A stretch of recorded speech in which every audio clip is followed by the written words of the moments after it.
آپ کو ڈاکٹر عبد القدیر آپ کے دوست بھی رہے ہیں، آپ کو یاد آ رہے ہیں؟ بالکل یاد آ رہے ہیں جی، کیوں بالکل. یاد آ رہے ہیں؟ ہاں جی، میں جب یونیورسٹی آف سرگودا میں نہیں تھا. میں اس کے بعد اور بھی میں لانا چاہ رہا ہوں، اچھا، وہ یونیورسٹی آف ایران سے لنک جو کرتا ہے، میں اس جی لیے آپ جی کو جی چاہ رہا ہوں. ہاں وہ بھی آپ جو ہے، جب میں یونیورسٹی آف سرگودا میں تھا تو اس وقت ڈاکٹر عبد القدیر خان صاحب کوئی اپنی ایک نجی مصروفیت کے لیے کوئی ایک ہفتہ بھر انہوں نے قیام کیا تھا.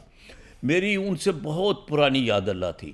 وہ یہ کہ میں نے ایک دفعہ انہیں اپنی ایک دو کتابیں سعودی عرب سے بھیجیں، تو میں یہ سمجھ رہا تھا کہ میں ایک ہمبل سا یعنی طالب علم ہوں، ٹیچر ہوں، تو کجا ڈاکٹر عبد القدیر خان صاحب. لیکن میری حیرت کی انتہا نہ رہی کہ انہوں نے اس کے جواب میں اپنا ان کا ایک بڑا خوبصورت سا شعری مجموعہ تھا کہ جس کیا میں بات ہے. وہ شعری یعنی یہ کہ انتخاب، یعنی اس کا اسد اللہ غالب، اقبال، پتنی کیا کیا، داغ دہلوی، تو انہوں نے وہ مجھے بھیجا.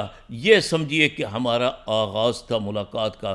پھر بعد میں بھی ملاقاتیں ہوتی رہیں، وہ سرگودا بھی تشریف لائے، لاہور میں بھی ہماری ایک دو دعوتوں پر وہ اس میں وہ بھی.